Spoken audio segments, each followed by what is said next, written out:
Ве поздравувам и ви посакувам Божи благослов. На самиот почеток би сакал да ви ја представам книгата на адвентистичкиот теолог Мартин Вебер, еве и за нашите идни гледачи, може да се сними на камера, кој ја има вистината. Оваа книга зборува за фактот дека денес во црквата на адвентистите на седмиот ден постојат 5 евангелија. 5 различни евангелија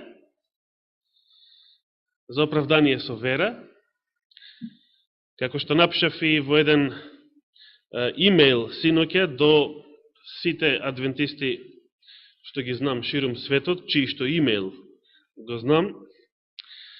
Јас лично разликувам само 3 евангелија, не дури 5.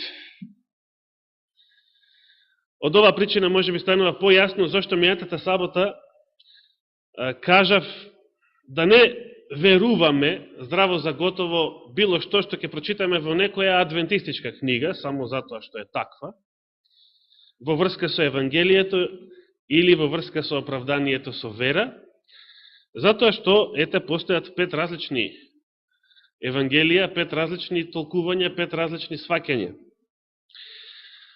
Од овде следува дека вистинското евангелие е само 1/5 кај адвентистите на седмиот ден и повеќе, значи, преовладува нешто што апостол Павле и денес би го осудил, кога би бил жив помеѓу нас. Но денес ќе се позанимаваме со една сродна, но сепак тука некаде суштински слична тема. Конечно ги завршивме маратонските предавања на тема што е црквата. Јас лично повеќе, барем ова тромесечие, кога самата поука зборува за тоа, не планирам да држам проповеди повеќе на тема оправдание со вера. Самата поука ќе биде за тоа. Па од денес би започнал еден друг тренд, но не може да се бега од Евангелието. Во суштина ќе биде истото. Но малку ќе се позанимаваме сега со еден старозаветен текст, бидејќи денес, сабота 8 октомври, според Грегоријанскиот календар, или 25 септември според Јулијанскиот, ако тоа некого го интересира, е кој ден според еврејскиот календар, дали знаете? Дали го знае, бидејќи ја прочита пораката од синоќа. Денес е 10 Тишри според еврејскиот календар. И на самиот почеток ќе ве повикам да отворите во третата книга Мојсеева. Значи, ќе отвориме во законот, во Мојсеевите книги, во Тората. Третата книга Мојсеева или Левит.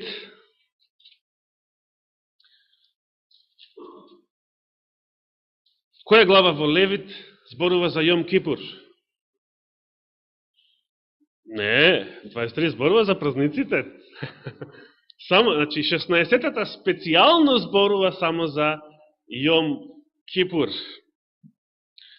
Но добро, кога ја спомена 23-та глава, може и таму да се најде соодветниот текст кој се однесува само за тој празник.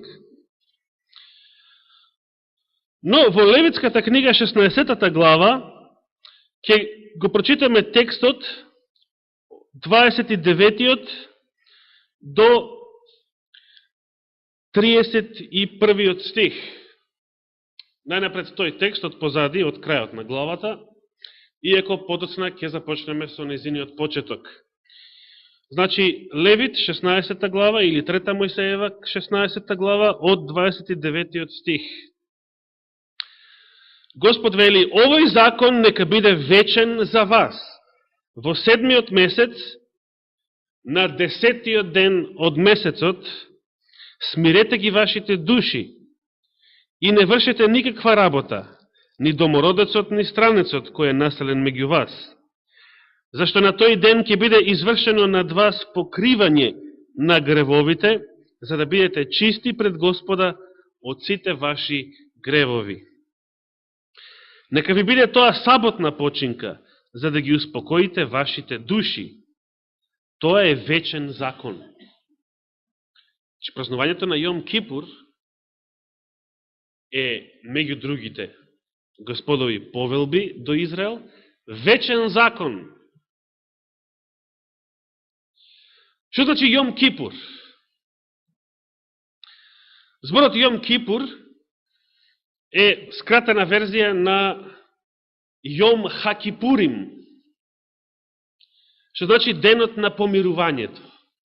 И најчесто и ние така го нарекуваме и така го преведуваме овој израз.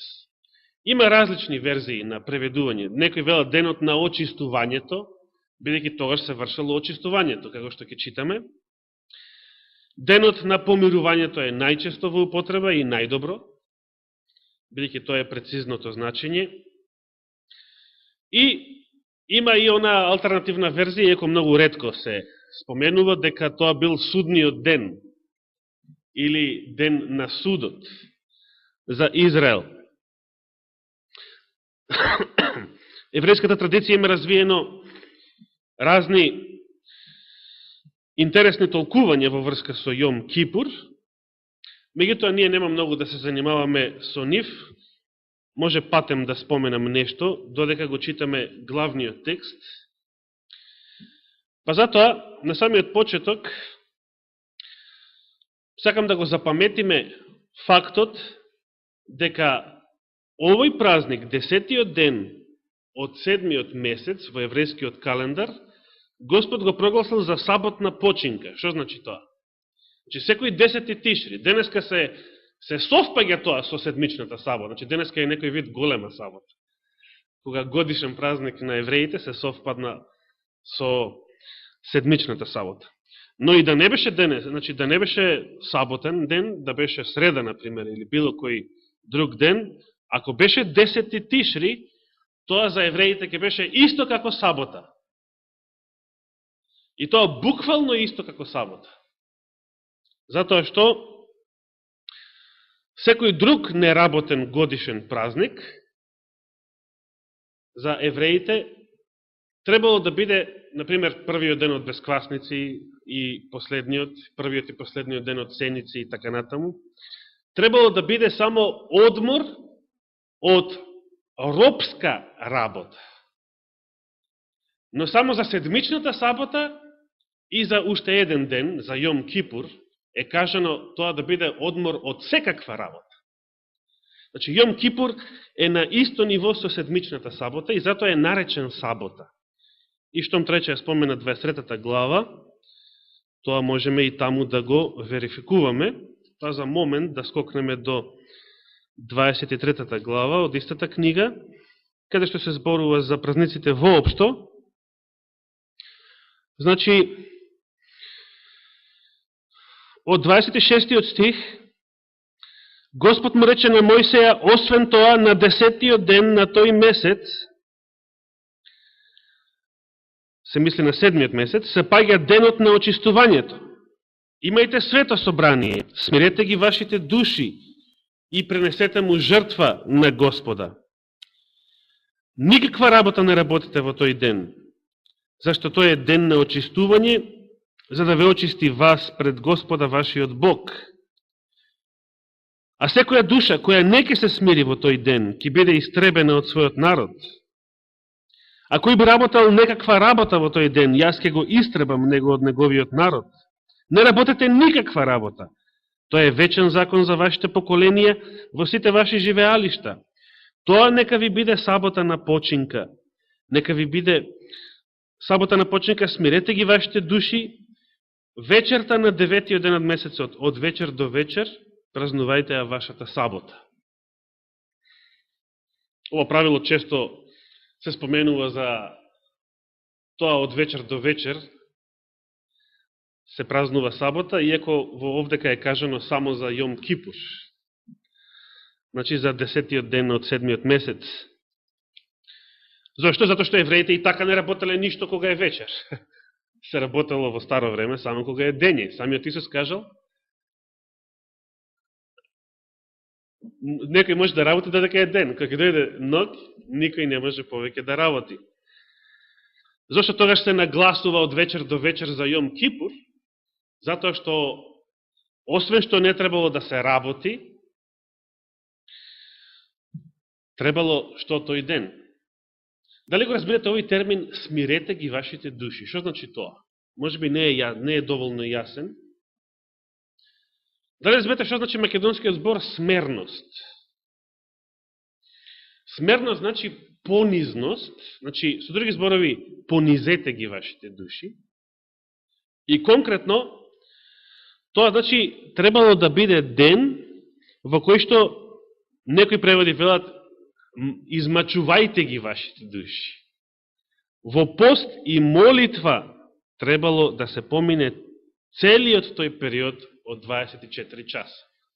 Затоа било нагласено тоа од вечер до вечер, затоа што значи, и вечерта од 9-тиот ден, после заоѓањето на сонцето, веќе тогаш требало да се почне со тој пост, со тоа понизно расположение.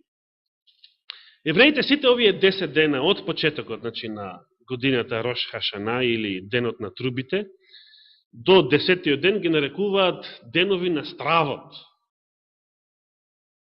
Тоа останало по традиција, не дека денеска некој од нив се плаши, но зашто имало причина за страв на Јом Кипур?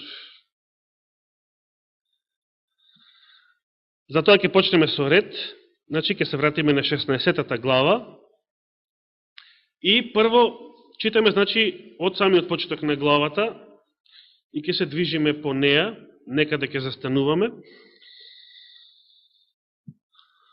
Овој настан, односно оваа заповед која што Господ ја дава за овој празник и за овој ден, следува веднаш после еден настан кој што бил многу трагичен за Арон, првосвещеникот. Затоа што првиот стих вели: по смртта на двајцата Аронови синови, кои загинаа принесувајќи му на Господа непосветен оган. Зошто загинаа двајца Аронови синови? Од вкупно 4 што ги имал. Тогаш биле многу детни, па и двајца да загинат, не си останал без пород. Слично како Елена Вајд. Двајца синови закопала, но имало уште двајца, кои што живееле до старост. Тие загинале преносувајќи му на Господа непосветен оган. Колку биле сериозни Божите заповеди, колку бил сериозен законот.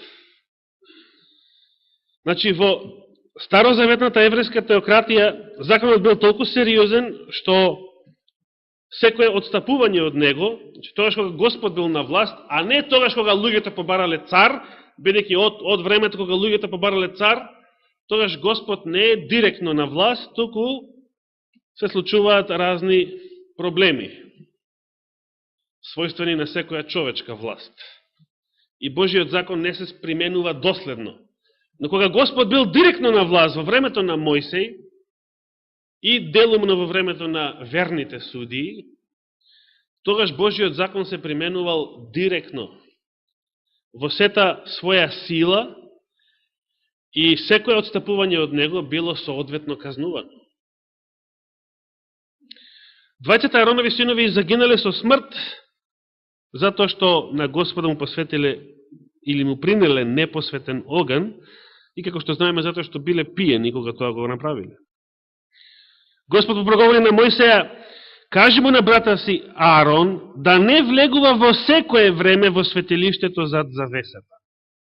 Што значи ова зад завесата? Што често го споменува апостол Павле во посланието до евреите. Кажи му на брата си Аарона да не влегува во секое време во светилиштето зад завесата. Што значи зад завесата? Ајде да видиме што значи со следните зборови. Зад завесата пред очистилиштето, што е врз ковчегот, за да не загине. Значи, зад завесата се однесува на светињата на светињите, односно второто одделение од светилиштето, каде што се наоѓал ковчегот.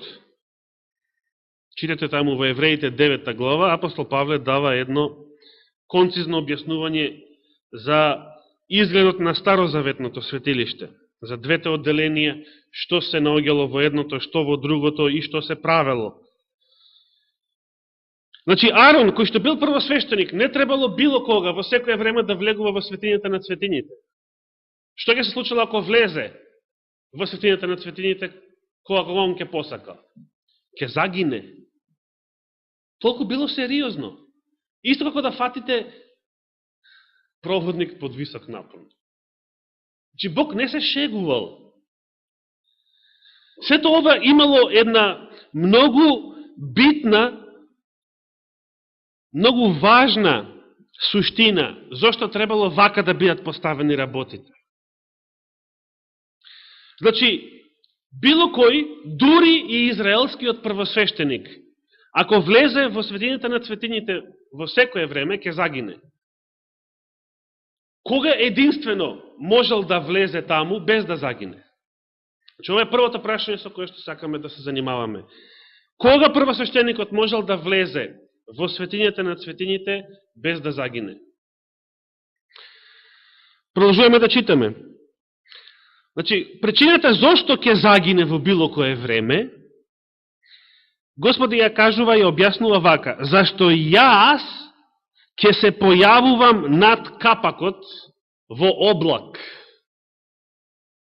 Значи, читам трета книга Мојсеева или Левит 16 глава, застанав кај се уште вториот стих, да.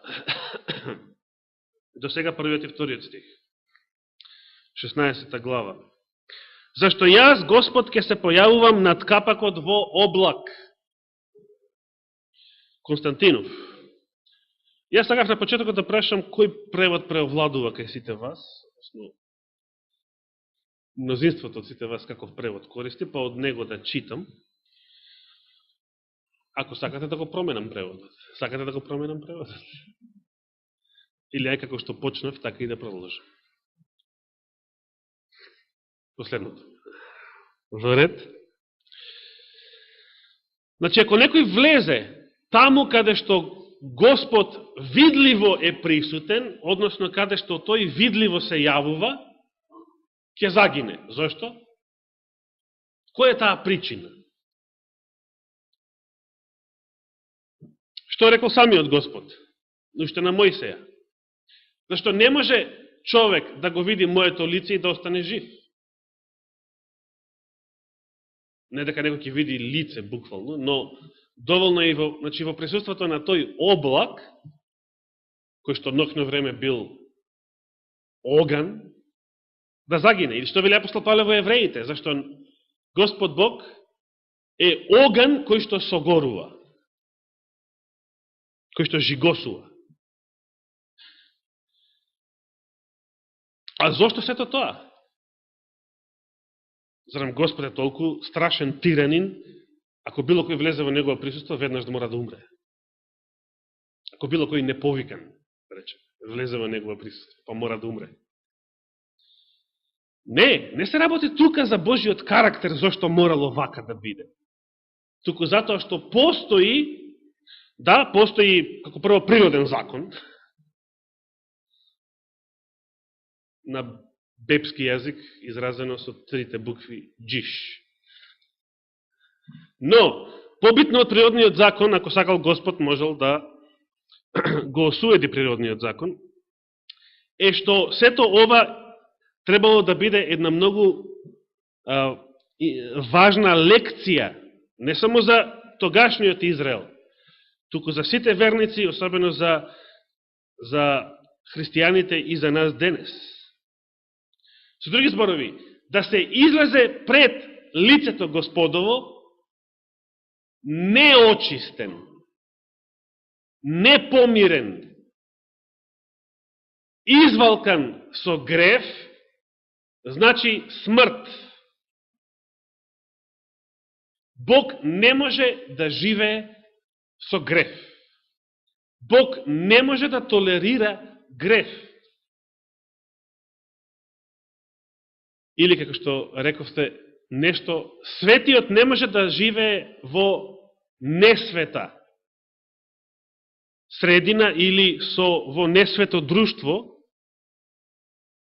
или да трпи такво друштво.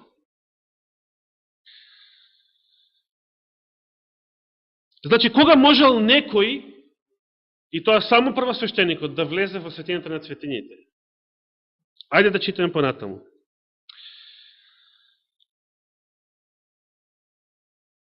Арон нека влегува во светилиштето вака, со јунец за принос за греф и со овен за паленица. Ке видиме зашто се потребни овие животни. Значи, јунец и овен. Нека се облече во осветен ленен хитон кошула, нека облече ленени гаки на своето тело, нека се препаше со ленен појас. А на главата нека стави ленена митра, капа. Тоа се свети облеки што ќе ги облече откако ќе се искапе во вода. И нека прими од Израелевата заедница 2 јарци за принос за греф и 1 овен за паленица. Значи, прво Арон требал да влезе со јунец и овен, а потоа од Израелевата заедница треба да прими 2 јарци и овен. Зошто? Еве ни се објаснува понатаму. Откако Арон ќе го принесе јунецот за принос за греф за себе, зашто служил јунецот? Јунецот служил израелскиот првосвещеник да го принесе за своите гревови. Прво, тој да се очисти, за да може да влезе и да го очистува целиот народ. Дали на Христа, новозаветниот првосвещеник, му треба вакво нешто? Што вели апостол Павле, тој кој што нема потреба прво за себе да принесува. Бидејќи самиот е свет, безгрешен, дури апостол Павле вели одвоен од грешниците, сакајќи да го поистовети со оној кој што се јавува во светињата на светињите во облак. Зошто постоела светињата на светињите? Зошто постоела завесата? Зошто било поделено светилиштето на 2 дела? Затоа што требало да се потенцира фактот дека таму каде што живее Господ, второто одделение, таму не може да има грев. Гревот можел да допира до завесата. И завесата била граница.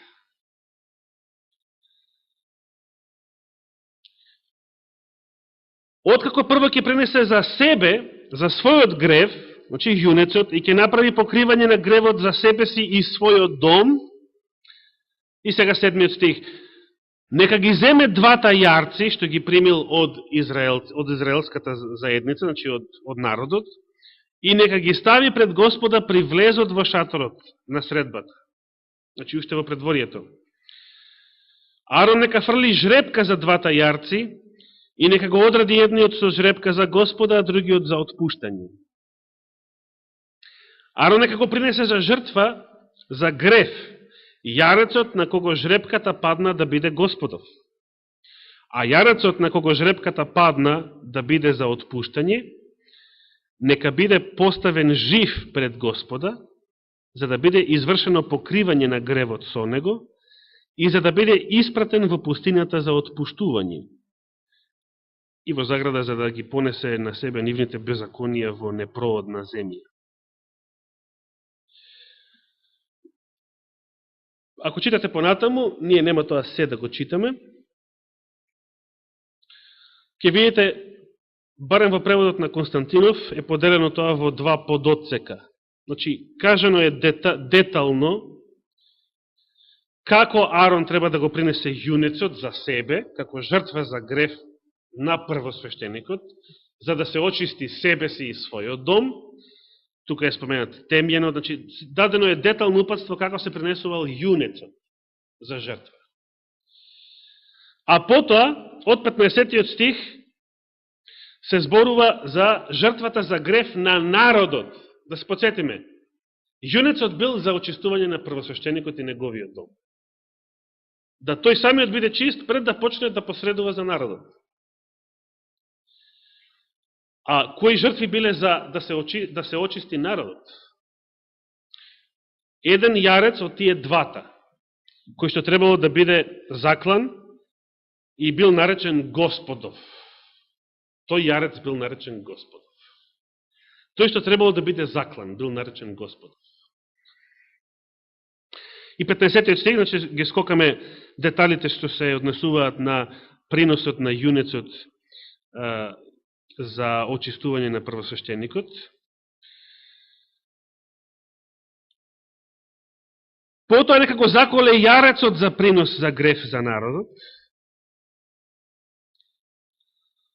Нека ја внесе неговата крв каде? Зад завесата. Што значи изразот зад завесата? Во светињата на светињите. И нека направи со неговата крв, како што сторил со крвта од јунецот. Тоа што го скокнавме. А што сторил со крвта од јунецот? Требал со својот крв, 14 стих, да ја попрска со својот прст источната страна од капакот, односно од поклопецот на милоста, може би, православниот превод потребува по така софистициран израз, не, капак. Источната страна од поклопецот, а пред него, пред капакот, нека попрска со својот прст 7 пати со крвта. 7 пати да попрска. Бројот 7 значи што? Значи совршено очистување. Совршено помирување. И истото, значи, тоа требало да го направи со крвта од јунецот за себе, за својот дом. И сега му се кажува во 15 стих да направи така и со крвта од јарецот, што била за народот, за очистување на народот. Нека попрска со неа по капакот и пред него и ќе го покрие од греф или ќе го очисти светилиштето заради нечистотиите на Израелевите синови и од нивните престапи во сите нивни гревови.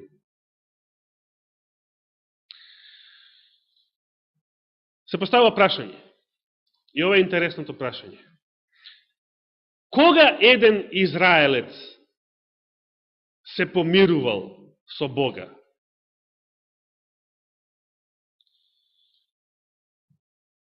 Тогаш кога, значи ова под А, тогаш кога секој ден, било кога во текот на годината, тој од своето стадо принесувал жртва за грев,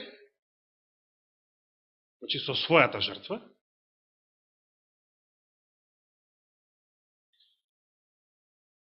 или пак, под Б, на денот на помирувањето, не со својата жртва, туку со жртвата на првосвещеникот.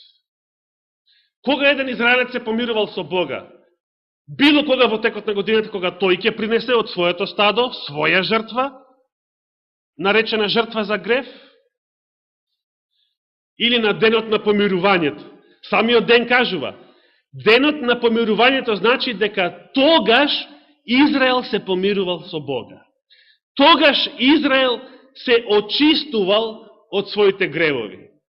Значи, во текот на годината, ова е битно за Евангелието, во текот на годината, Израелецот не се оправдувал пред Бога, не се помирувал со Него, тогаш кога од своето стадо принесувал, или со свој пари купено, принесувал жртва за грев, а и тоа било заповед Господова, секогаш кога треба да се окае грев, да принесе жртва за грев, било кога во текот на годината.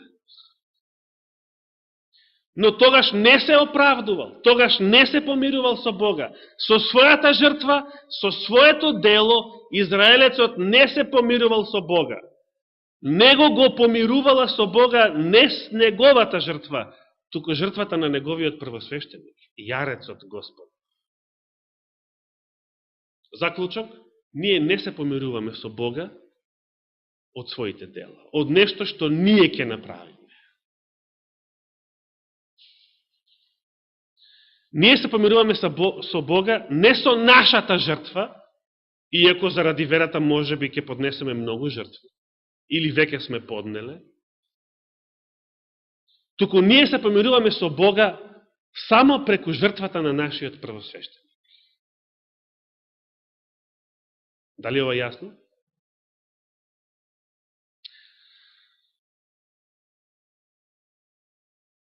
А така нека направи и за шаторот на средбата што се наоѓа среде нив. Требало да се очисти целото светилиште, меѓу нивните нечистотии. Кога тој ќе влезе да го очистува светилиштето, нека нема никој друг внатре во шаторот на средбата додека не излезе тој. Значи во целата светиња не требало да има никој друг. Само првосвещеникот требало да биде внатре додека се врши оваа служба.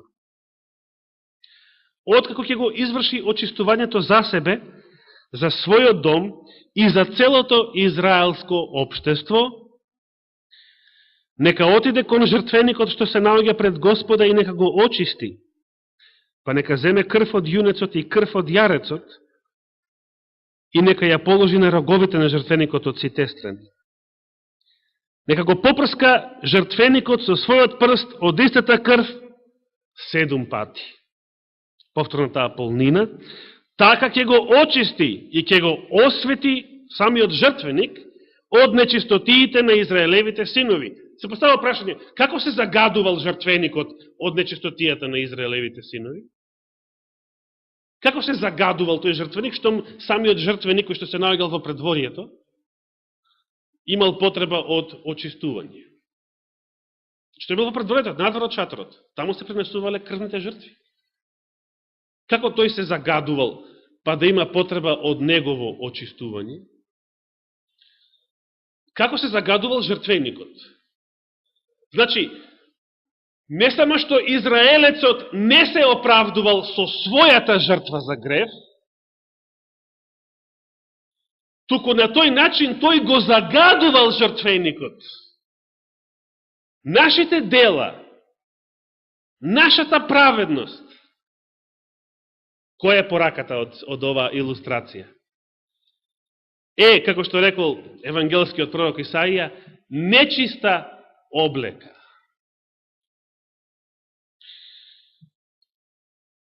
Ние можеби ќе поднесеме, ние денеска до сега тешко, можеби во иднина, за време на светската диктатура на Антихристот. Но, ова нашево до сега не може ни да се спореди со жртвите што ги принесувале христијаните во минатото. Но какви год жртви да се поднесат за Господа заради верата, ние никогаш не треба да се ослониме на нив. Никогаш не треба да се ослониме на нашите дела, на нашата верност, како нешто што не препорачува кај Господа. Ние се оправдуваме, ние се помируваме, ние се очистуваме само со жртвата на нашиот првосвещеник.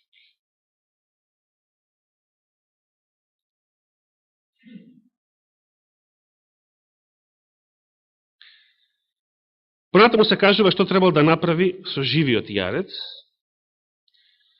откако на него ќе ги исповеда сите беззаконија на израелците, ќе ја положи така раката своја на главата на јарецот и ќе го испрати во пустината, преку раката на определениот човек за тоа. На тој начин гревовите на сите израелци ќе бидат однесени во непроводна земја и тој ќе го отпушти јарецот во пустината. Еврејската традиција тука додава еден интересен елемент, дека плашејќи се тој јарец да не се врати назад во израелското општество, решавале дури да го бутнат од некоја карпа, да се осигураат дека нема да ги врати гревовите нивни одново во израелската земја. Меѓутоа се работи за суеверен страв, затоа што израелците и после Јом Кипур, уште од првиот ден, почнувале да ги прават своите нови гревови. Што би рекле ние во старозаветен стил, Тие на Јом Кипур само си го обновувале заветот пред Господа. Потоа наредната година почнувале по старо. До кога? Повторно се загадувал жртвеникот, повторно се загадувала светињата. До наредниот Јом Кипур, до наредниот ден на очистување, до наредниот ден на помирување. Зошто? Затоа што тие жртви, вели апостол Павле, и сега се префрламе на Евреите 9 глава, затоа што тие жртви не можат да го направат совршен. Кои жртви? Ајде таму да отвориме. Послание до Евреите 9 глава. Колку за информација, проповедта е при самиот крај.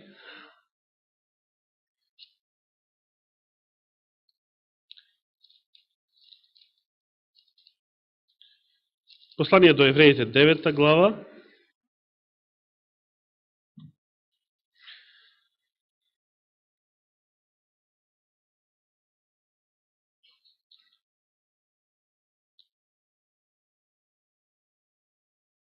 Да почнеме од првиот стих, сакате?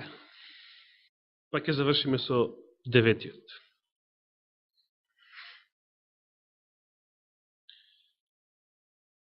Секако и првиот завет, вели Павле, имаше наредби за богослужение и земно светилиште.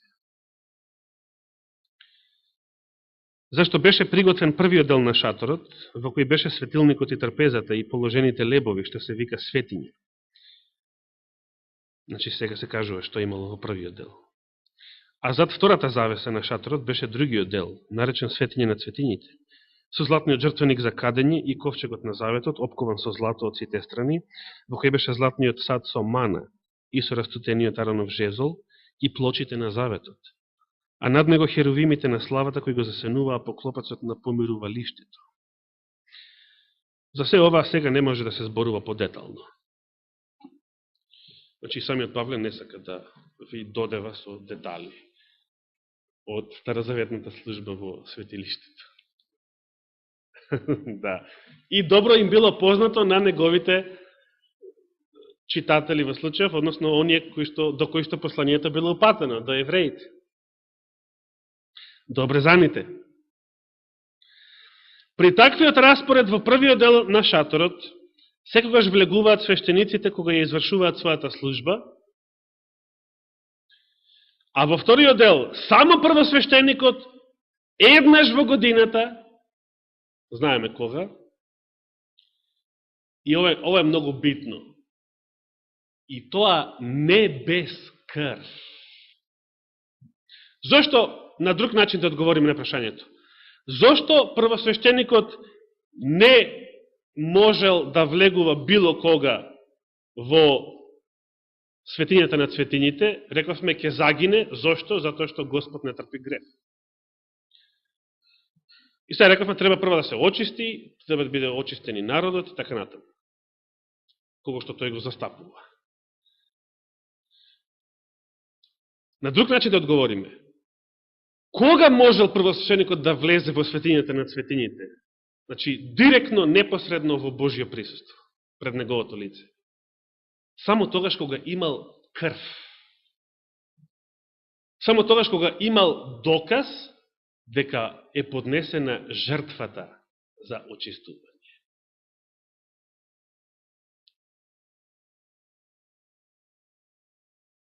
Автоматски, кога можел Христос да влезе во небесното светилиште, директно пред Божјото лице за нас. Откако била поднесена неговата жртва. Единствената жртва која што очистува. Но за разлика од овие старозаветните, Христовата жртва била таа што единствено може да очисти за секогаш, може да усоврши некого. И тоа не без крв, застанавме на тоа место во 7 стих, што ја принесува за своите, значи старозаветниот првосвештеник ги принесува за своите и за гревовите на народот направени од незнаење. Зошто од незнаење? Затоа што законот, кога бил на власт, а не овие денешни карикатури од закон. Навистина, денешното демократско законодавство, јас го нарекувам шега, карикатури од закон, ако треба да се спореди со законот. Оној што кај евреите навистина сеел страф и трепет. И со право.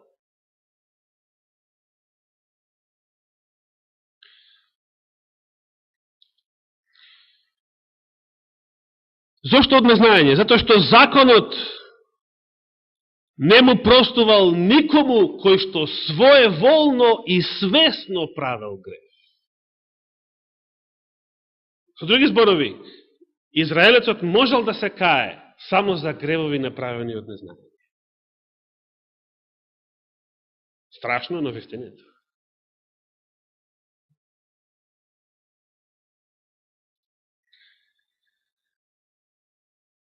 И сега 8 стих. Овој 8 стих е многу битен. Иако јас нема сега да се занимавам со неговата содржина. Со тоа Светиот Дух покажува дека патот во светињата на светињите, добро, така велат многу преводи, се уште не е откриен, се мисли на небесното светилиште. Воопшто. Патот во светињата на светињата се уште не е откриен, додека уште постои првиот дел на шаторот. Кој, значи првиот дел на шаторот, е символична слика за сегашното време, според која се пренесуваат дарови и жртви, кои во однос на совеста не можат да го доведат до совршенство оној кој му служи така.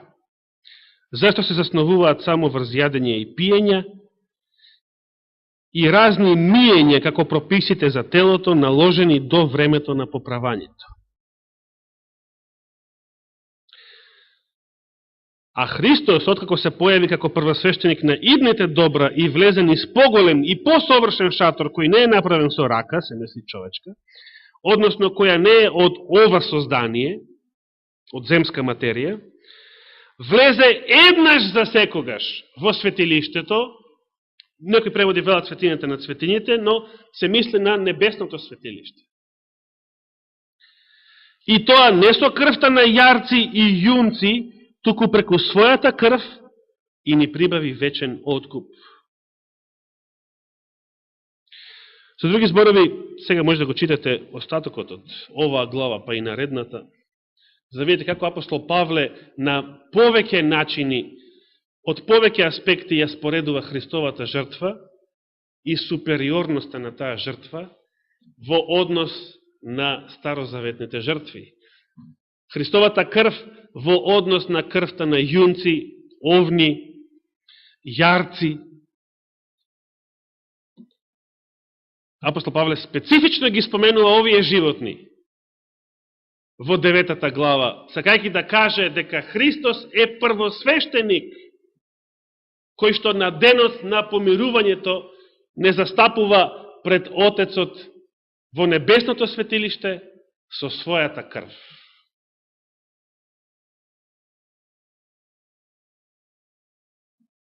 Тие жртви не можеле да очистат никого. Тие биле жртвите кои што ги символизирал првиот дел од шаторот. Кога во него се внесувале сите жртви на израелците во текот на годината и кои што не само што не очистувале, туку и го загадувале светилиштето. Само жртвата на првосвещеникот можел да го очисти целото светилиште и целиот народ. Но старозаветниот првосвещеник бил само слика на вистинскиот. Бидејќи и тој самиот бил полн со гревови, и тој самиот требал да се очистува и со секоја година одново и одново, и секоја година одново и одново да го очистува народот. Додека Христовата жртва и неговото посредништво имаат сила да не направат совршени, да не очистат еднаш за секогаш. И тука е пораката на Евангелието. Спротивно на учењето на многу протестанти. Дали Христос, откако еднаш се принесе, откако еднаш умре и не помири со Бога во небесното светилиште, дали тој сега повторно ќе умира? Дали сега верникот оправдан со вера може повторно да греши? Ако Христос може во иднина повторно да умре, а апостол Павле ни вели во Римјаните 6.9, тој повеќе не умира, откако е воскреснат од мртвите. Смртта над него повеќе нема власт. Тогаш ќе може и ние повторно да грешиме. Веруваме ли ние во Евангелието? Не дали го исповедаме, дали веруваме. Затоа што ние може да го исповедаме до крајот на животот и да проповедаме за него како јас сега. Но ако веруваме во тоа, тогаш нема да грешиме. Тоа ќе биде природна последица на верата. Затоа постои голема разлика помеѓу верата и вероисповедта. Ние се оправдуваме со вера во вистинското Евангелие, а не со вероисповед, со нашата исповед. Нека му е фала и слава вечно. Амин.